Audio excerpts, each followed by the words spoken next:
What's going on, everybody? It's Stas here. So in this video, we're going to break down 5 stocks that are on fire. A lot of these are breaking out. Some are on the verge of breaking out. And I also want to talk about SPY, QQQ. Take a look at what's been going on in the market so far today. So sit back, relax, take a sip of your coffee. You might as well go down below, get $30 from M1 Finance, 2 stocks from Webull. Those are 100% free of charge. And let's get right into the video. So before we even dive into the stocks I'm looking at here, let's talk about SPY and QQQ. Let's see what is going on. And very simple, at this point in time, we're failing to break 420, 421 on SPY, and we're pulling back, right? We're seeing a profit, some profit taking. That's what we're seeing at this point, and we're filling the gap down towards 417.50, 418, which was that high point a couple days ago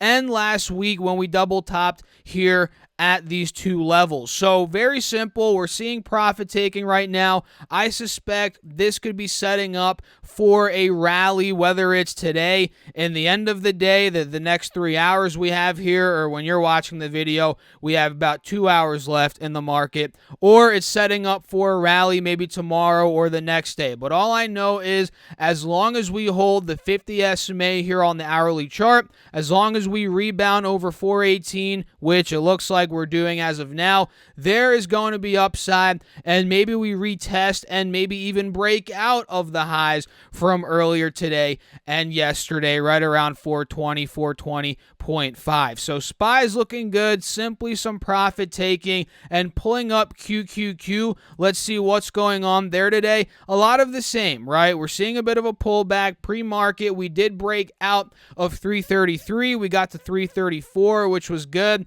and now we're trading under 333. We're trading at 332.50 roughly, and it looks like very similar to SPY. QQQ is going to hold the 50 SMA here, or it's trying to at least, and potentially rally off of this point, as what I'm seeing here is purely profit taking. As long as we hold 330 to about 331, roughly the 50 SMA here on the hourly, that is going to be a sign that we're probably going to go back up and maybe take out the highs from pre-market today, go back to about 333, 335. That is what I'm personally thinking. So I want to see if buyers slowly step in here and push us up over the next couple of hours or even tomorrow. That is pretty much what I'm watching right now on SPY and QQQ, as I do think this sell-off could be setting us up for a rally later on. So what do you guys think? Drop a comment down below and make sure to smash that like button if you guys are finding value so far. That means a lot to me.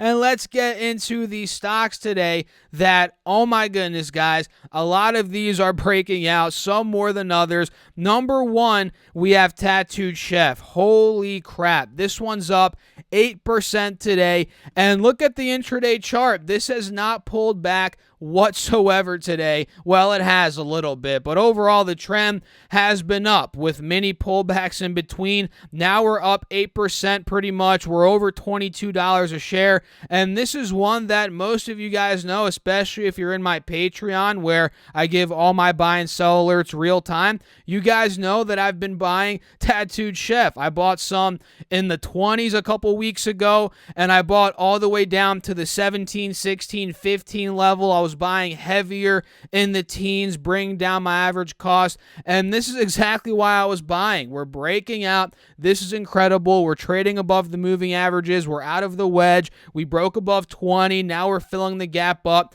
to $22.50, $23, which was that high from the middle of March. This is a very good sign. And the fundamentals recently have been great. I mean, we got full year 2021 guidance of about $250 million for revenue. We got a new acquisition. The new, I believe it's called the New Mexico Food organization or something like that. They bought a huge facility over there in New Mexico. They launched 2 vegetable products, well, 2 of the frozen vegetable products in Whole Foods. Now we're getting some insight that in Europe they're doing a little mini launch there of the Mexican style street corn and I think another vegetable product that was over there in the UK, I believe. So there's a lot of positive news around TTCF right now, and I'm loving it, quite frankly, because this has been getting hit hard over the past couple of weeks, months at this point. It's been ever since the beginning of, and more towards the middle of January, it's been getting hit. So it's about time we're moving up. I believe the stock was undervalued in the teens. That's why I was buying it there for my long-term account and for my swing account. You know, I have a swing and a long-term position in Tattooed Chef. So this one, I believe in the short term, yes, it's on fire, but it could also be overbought. You could easily make that argument that it needs to pull back, and I think it ultimately will. I wouldn't be surprised if it sold off a bit from $22.50, maybe back down to $20.50, $21, retest that level, and then push back higher, maybe even consolidate for a couple of days. I wouldn't be surprised if that were to happen, which is completely healthy. What I would be nervous about on the flip side would be if we completely ripped out of $22.50, got to about $24.25 without a pullback. You know, that would make me a bit nervous because at that point we definitely need a pullback. But overall, as of now, Tattooed Chef is on fire. It's breaking out, and momentum is definitely on the bull side for this particular stock. And number 2, we have AMC. AMC is also breaking out today, up another 4.7%, and this did well yesterday too. This went up from 12.20 all the way to 14, and today we broke out of the high from yesterday. Like I said, we're up another almost 5%, and now we're filling the gap all the way, well, we pretty much did already, all the way to $14.80 to about $15, which was the high in the middle of March. Also, a couple weeks ago, more like 1 week ago, in the middle of May, we hit about $15.50. And I like this one, guys. I think ultimately we could get out of $15. We could end up going back to test those highs from a week ago at $15.80, maybe even back to those highs from a couple months ago. If we pull up the 4-hour chart, you guys can see a couple months ago, we were at $20. And I definitely could see AMC going there, but I don't want to get ahead of myself because, again, we're not yet out of $15.80, which is a big resistance. So I'm looking to see if $15.80 breaks. I'm going to put an alert there. If that point breaks, I could expect and definitely see another big move to the upside, maybe to 17, 18, who knows, maybe 20 in due time. And this is definitely a stock that's prone to a short squeeze. I mean, we arguably got a short squeeze yesterday. We definitely did a couple of days ago when the stock was up 30% on the day. So I'm going to put an alert at $15.80. We'll be monitoring AMC heavily from that point. UAL is another one, also known as United Airlines. This one's clearly breaking out today, up 2.6%. We're trading above the moving averages as well, and we're breaking out of the wedge here on the 4-hour chart. So this is very attractive. I'm thinking UAL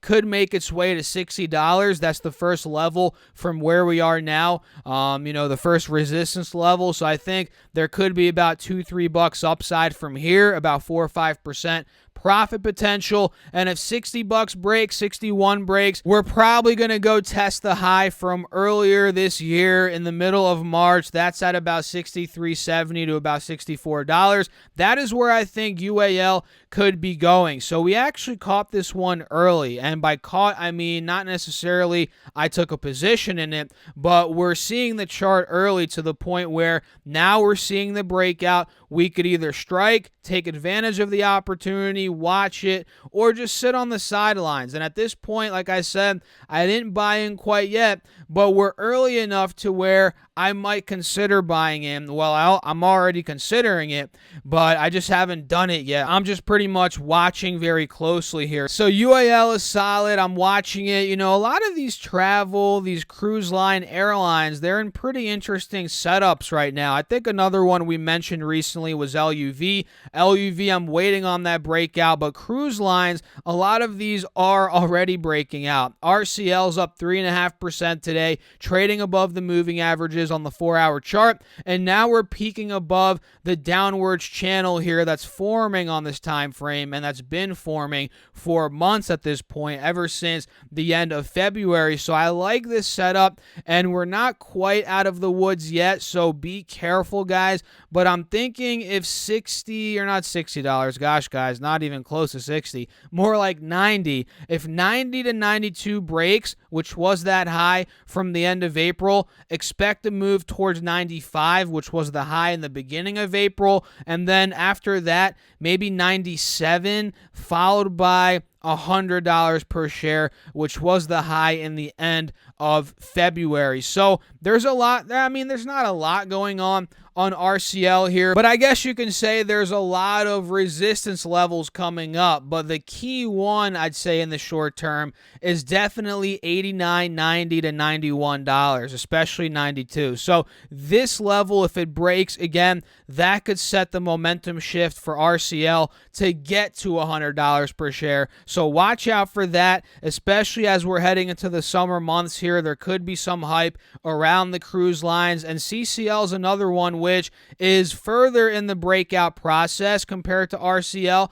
This one's above the moving averages on the 4-hour chart. It's breaking out of the wedge, and now we're struggling at that high point from the end of April at $29, which I think is that final sticking point where if we break above it, this could end up taking out the highs from a couple months ago at about $30, $31 heading into the summer season here. So I like CCL, I like RCL. The cruise lines are setting up, in my humble opinion, for a breakout. And if you all stuck till the end, I'm going to share a bonus one here, which isn't quite yet breaking out, but maybe it's found a temporary bottom. And by the way, if you guys did stick till the end, comment down below. Let's say a random word. Let's say comment octopus down below. I don't know why I just thought that.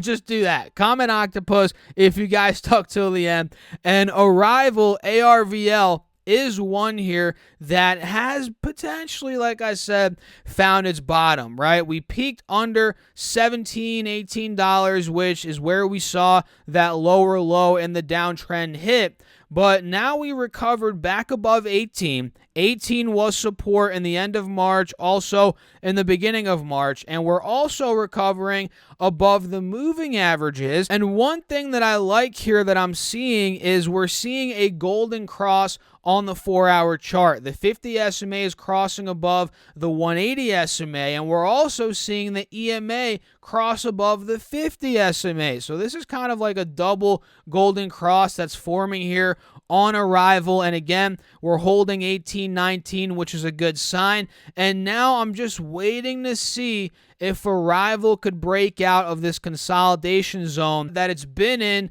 ever since the end of April. So about a month now, Arrival's been consolidating between $18, $17.80 on the lower end to about $19, $19.50 on the higher end. So I'm going to set an alert on Arrival at about $20, maybe even $19.75. And if that point breaks, honestly, I see this thing having a recovery, maybe not back up, and let me just say probably not back up, and maybe I'm wrong, but probably it truly might not go back up to 37, at least in the next couple of months. I'd be surprised if it were, but let's say it broke 20. Yeah, it might not go to 37, but 27, could it go to that high point from the middle of March? Yes, it could. Could it go to $25, which was support back in January, also in December, also in November a little bit? Yes, it could. So I think, yes, $20, it breaks.